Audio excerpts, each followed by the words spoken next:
Some goals seem impossible to reach, like saving for college. How can you save now when your family needs so many other things? You need a plan.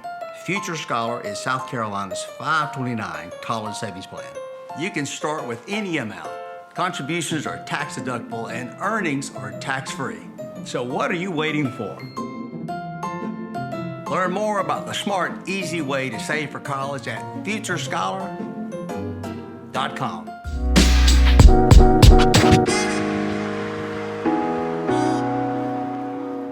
Hello everyone, I'm Rick Jenkins and I'm coming to you today on behalf of SCBIZ News, the media company that serves high-level business executives in South Carolina. Welcome to SCBIZtv and another episode in our ongoing video series, Coffee With.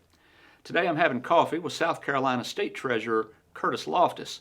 Curtis is also the sponsor of the Future Scholar 529 College Savings Plan, which has been helping families reach their educational goals for their children for 18 years. This program is the smart and easy way to save for college, so if you got young ones at home, you're going to want to pay attention. Curtis, welcome. Thank you very much for having me. It's good to see you again. It is good to see you again. Now, did you come over from Columbia today? I did. It's so nice to be out of Columbia. There was a time where we were saying, I can't wait to be home for a few days. That's right. Now it's like, I get to go to Greenville. I know it. Our studio is in Greenville. Curtis, you came over from Columbia. We appreciate you taking some time. You are a South Carolinian born and raised? That's right. My folks are from Spartanburg County in New Prospect. Yeah. I was born in Columbia and lived there my entire life. And you are a Gamecock. I am. You learn a lot about patience. I hear you.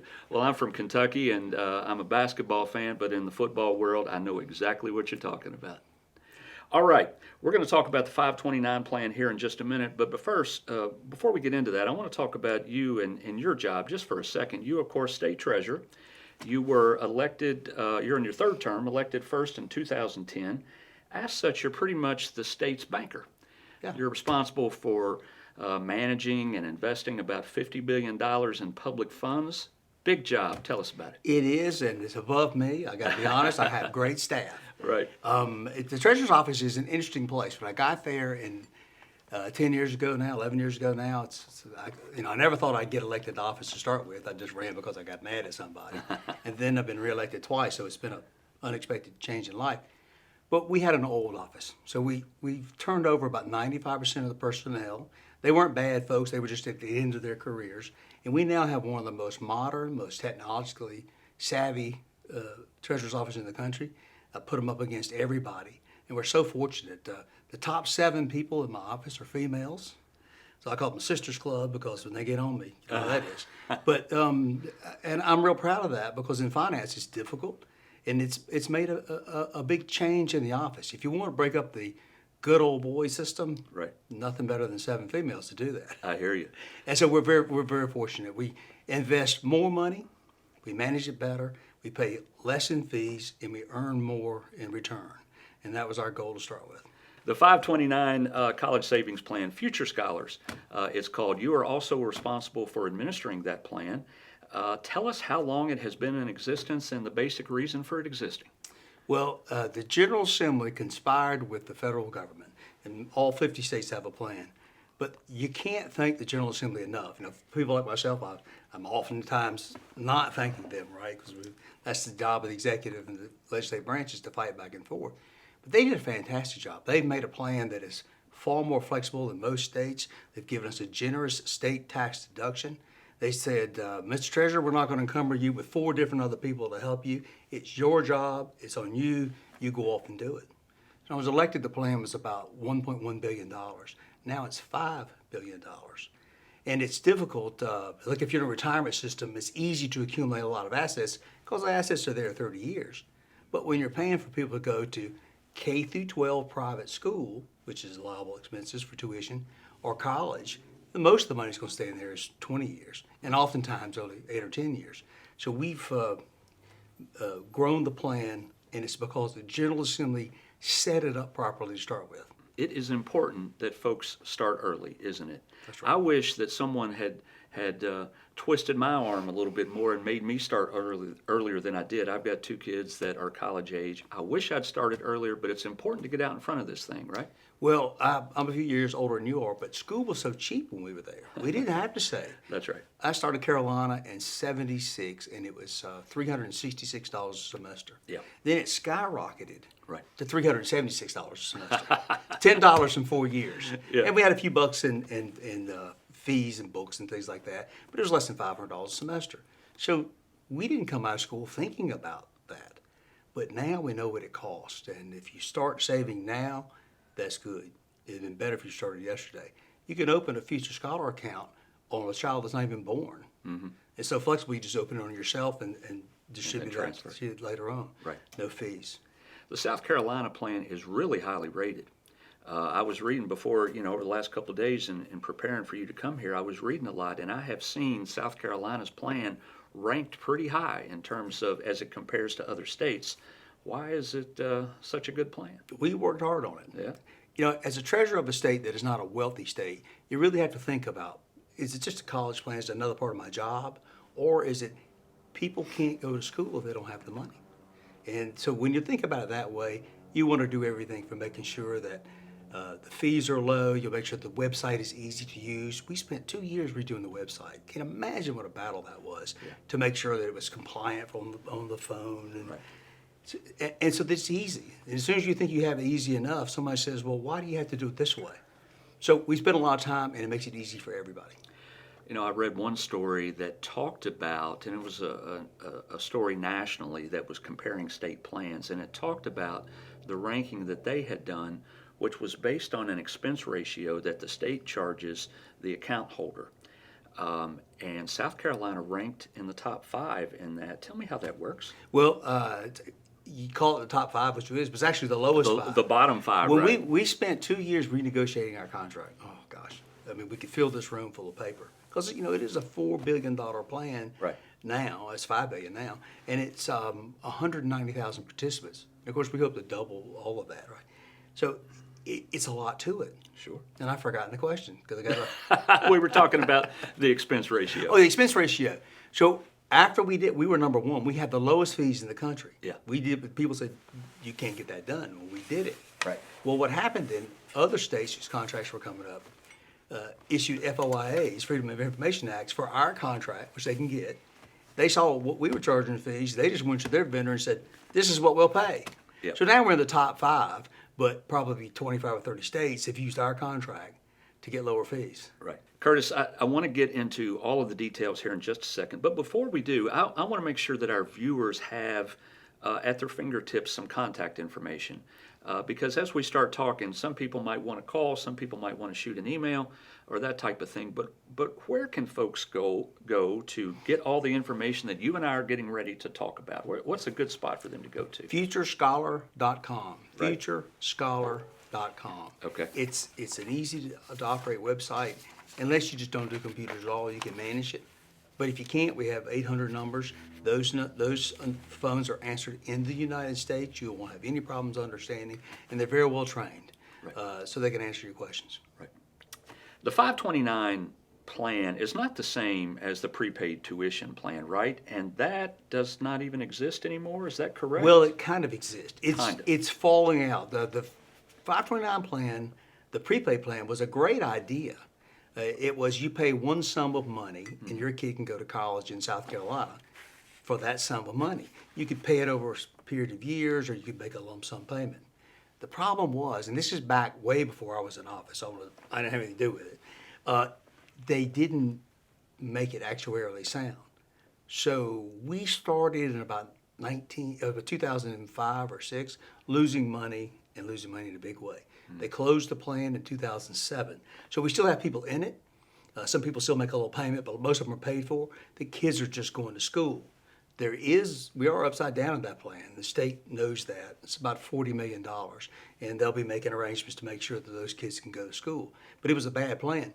There was one southern state that was upside down, $1 billion. Right. Now, when you say it was a bad plan, can you tell us what state that was? Alabama. Alabama, okay. Yeah, my good friend, who's the treasurer there, he'd been a big Citibank banker and Stanford grad brilliant. He says, the hardest thing I ever did in my life to work that out. Right. But he got it worked out. They had to come up with some other money, but all the kids are going to school, and it was the negative impacts are, as he said, minimized. Right. And when you say it's a bad plan for the state, right? Not necessarily the account holders. Yes, great plan. And I shouldn't have even used the term bad plan. It's the I first time I ever understand what said you mean. that. But it was a plan that was not actuarially sound. Yep. And therefore, it didn't pay for itself. Yep, I got you. As I understand it, and you correct me if I'm wrong, set me straight, there are two versions of this plan. One for a South Carolina resident, right? But you can also invest in this plan if you are from outside the state of South Carolina. How does that work? And if you're in South Carolina, can you use those funds to go to school outside the state? Yep. When you're in the South Carolina plan, you can use that anywhere in the country, as long as it's accredited school, anywhere in the country, and those 600 schools that I mentioned that are around the world. If you're out of state, you don't get the state tax deduction. So the state does not subsidize that. And again, the General Assembly has been so good. They value the ability for people to pay for their own college. So they've left that state deduction for us. But the out-of-state folks don't get that. It is still a good investment term for them. Hawaii is a great state for Really? us. And I keep saying, we need to go have a field trip. We need to go look. Nobody believes me. So how do you market that? I mean, how do people in Hawaii wind up investing in a South Carolina plan? We hire a big company that helps us manage the money, or they actually manage the money. We ride herd on them because it is a $5 billion fund. And it's specialized, right? It's a different term and type of investing than the Treasurer's Office does every day. So we hire this firm. They're internationally known, and we ride herd on them. Believe me, we ride herd. We let them market it in the other states because it subsidizes our people. That's one reason our plan can be so inexpensive. We compete very well in the other states where there's not a tax deduction, so it's just our plan against Ascension's plan or Fidelity's plan. We compete very well with them. So it's an excellent opportunity for our investment firm, and it's a great opportunity for the people in the state. Speaking of investment options, people who contribute to this, they have two main options for investment, right? Vanguard and Columbia. Yeah. Now, Generally speaking. Right, correct. Vanguard is the world's largest provider of low-cost mutual funds. So when folks get into this, tell me what their options look like, minimums, maximums, that kind of thing. Again, this flexibility. We actually, in the plan, we have the direct plan, which is the plan you're talking about. We also have an advisor plan. And it's the advisor plan that's sold around the country. The direct plan is sold only here in South Carolina. We call it direct because it's easy. You can go in there and say, my kid's 4 years old. We think he'll start because of his birthday age. He'll start college at 18. So we have a glide path. And of course, it starts off more aggressive to start with. And you can choose your own glide path. We don't force any of it, but we have where the experts have looked at it and said, if you're 4 years old and you've got 14 years before you start college, what's the level of risk that the average person wants? And what's going to bring the greatest amount of value? And so we've got all that worked out, and it works really well. Occasionally you'll find somebody that they have all the money they need by the time they're 15. They say, well, I don't want any more market risk. Let's go all fixed income. We'll take bonds and cash, and we'll pull out the money when it comes because it's tax-free. So it works very well. How does the tax deduction work? It's a state tax deduction when you contribute the money. If I contribute for my child, it's a state tax deduction. If you contribute for my child, you get the deduction. So I oftentimes tell people, I said, if you got a nephew that you buy presents for, I got tons of nieces and nephews. They don't need anything, right? So I won't buy them a present. I will contribute to their 529 plans because I can sit at home, write a check, or do it on the internet, and electronically transfer the funds, and I get that tax deduction. Or I can get in the car, drive, buy gasoline where I pay sales tax, drive to Walmart, buy a blue sweater, which he's already got 4 of them, and pay sales tax on that. Right. So the swing is pretty good. Right. That's a good way to raise some funds, is just tell everybody to give your child money. I like that. We have, on the website, we have a little thing called Evite. And you just invite your friends and family, and you say, there's a bar mitzvah coming up. And little Bubba he'd like to have a baseball bat, but we think he should have college. Right. People will give money for education. They want to be a part of it. Yeah. And they don't have to give a lot. Super idea. They might get $25. That's all right. There are a lot of people who are like grandparents. They get their tax check every year back to them. It's $2,000 or something. They know what's going in there. Makes a big difference. You, of course, can, as we mentioned, claim contributions on your taxes, but I believe that I read that you can still claim contributions up to April on your 2020 taxes. Is that correct? That's right. Has it always been that way? For as long as I can remember, it has, but it may not have been. That's only 11 of the 20 years or so we've been in business. So I'm not sure, but that's a big thing because now you've had time to look at your taxes and you say, well, I'm going to have a little extra tax burden. Maybe I'll give a little grandkid Johnny a little extra money. We get a lot of that goes on. Right, I bet you do. Yeah, we like that. All right, now it's 18, they're 18 years old. It's time to go to school. You had that money, you've been investing hopefully for a long time. What happens at that point? Well, you decide where you want to go to school, which is always the big thing. But it's pretty simple. When you decide it, the university, you tell the university how you want to pay, and they sign up. And I think now the check is sent to the participant, but it's soon to be sent directly to the universities. And I think we might be the first in the country to do that. I would say, when I first found out is, why didn't everybody do that? Mm-hmm. Who knows? It's one of those things that nobody ever did. I said, Right. well, nobody wants to touch the check. Right. Have them wire that money directly to the university. So if that's not here, it's soon to be here. So that's a great thing. It's the way the government looks at it, the way the federal government especially looks at it, it's pretty broad. They're going to pay your books in your room and your tuition and your computers. And I'm not saying go out and push the envelope, but your expenses for school are what's important. And if they're reasonable and justified, you pull that money out in a tax-free manner and give it to the university, and that's all it takes. Kids go to a tech school? Same thing. Trade schools. For a big thing now is registered apprenticeships. Mm-hmm. I'm not quite sure exactly what they are because it's one of those things you get the definition. There's 10 of them, but that's the big thing now, right. and this will pay those expenses as well. How about primary schools if they're private? If they're private, tuition. Yeah. Up to $10,000 a year. It doesn't pay for books and things, but it does pay the private tuition. Tuition to a private religious Christian schools. What about colleges, though, outside of that? Does it pay only tuition, or can you use that money for anything that's college-related? College expenses. And we have a big, long list of them. Right. I mean, you can't, go to the ice cream store and claim that because you're stressed. But there's reasonable and prudent expenses are covered. Right, room and board. Yeah. Computers, What if you lived fees. off campus, rent for an apartment? I believe that's correct. Yeah. Right.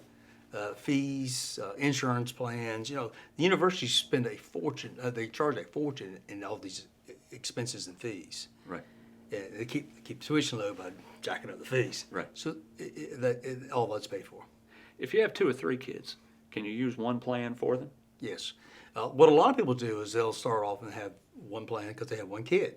Yeah. Second kid comes along, maybe they don't have enough money. Right. So they're always going to get to it, and we want them to get to it because if they just open it up and even if they just put $5 a month in there, there'll be times when they have more and it grows. But if they don't, say your first kid is 6 feet 6 tall, and he gets a scholarship. and he's going to Clemson playing for Dabo Sweeney. Yeah. You can swap that right to the second kid. It's no problem.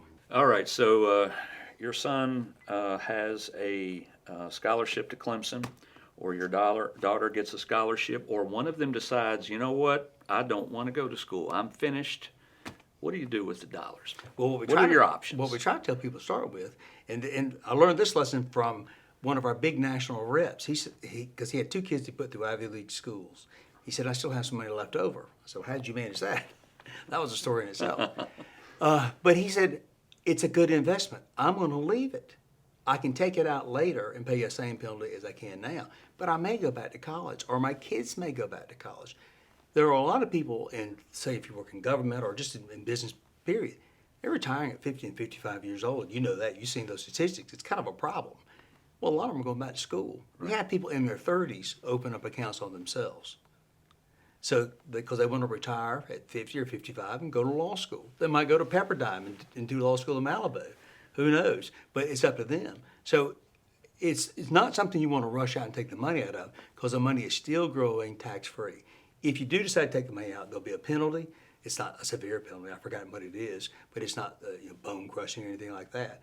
It's still a good investment device, especially when you look at all the tax-free ability that comes with the education part of it. So your child goes to school. he finishes or she finishes, you got money left over, which I do want to understand how that occurs, but okay, you got money left over, you want to keep it in there, do you just change the name on the account? You could, or you could leave their names, and I don't know why I hadn't thought about this. I deal with certain parts of it. I deal with the contractual parts of this more than I do the others. But I don't know why that person couldn't keep it and use it for their children, because that would be their Right. child. And that money's going to sit there and grow tax-free Right. for all those years. Right. So there are a lot of advantages, and I don't pretend to know them all because I don't deal with it every day. But it is so flexible. It gives you that. It's more flexible than say an IRA or something like that. Right. The state did real well. The Greenville delegation, by the way, is a big supporter. I mean, when we have changes that need to be made, the Greenville delegation is always there to help us. Curtis, you also run the unclaimed property program, right? I do. Tell me about it. Politics is not always easy. You deal with unsavory characters a lot. Right. And at the end of the day, when you're tired and you're worn out, the unclaimed property program is where I go. It's the most fun you can ever have. We have $700 million. Sit back for a minute and think about that. $700 million in my office that belongs to businesses and individuals, churches, charities, schools, you name it. We have money for them. The hardest problem I have, the hardest job I have, is convincing people that we owe them money. I was telling Karen on the way up here that we've got a lady in North Augusta. We owe her $596,000. She just cannot believe that her father had that much money. But he was a railroad conductor. He worked for a national firm. He didn't die until he was like 93 years old. That money, he took stock every week or every month, and it was growing. I'm gonna have to drive down there and show her the statistics and take like 5 pieces of identification for myself and Right. a witness or two. Right. We had a claim right here in Greenville of $900,000 and Spartanburg of $800,000. These are business bankruptcies from 25 or 30 years ahead of before. They're inheritances, but a lot of them, of course, are $50 or $100 or $200. They're old apartment deposits when you left college or things like that. And $700 million. Just got to get people to think about that. That's a great way to end this thing. Any last thoughts to families out there, parents who've got young kids? Last thoughts. Save that money. Save Start it. early, pay often. You'll be glad you did. There you go. Folks, that is Curtis Loftis. He is the South Carolina State Treasurer and the administrator of the Future Scholar 529 College Savings Plan. It's a mouthful to say. Appreciate you being with us today. Thanks so much. That was Thank you, good man. stuff. Folks, we'll see you next time.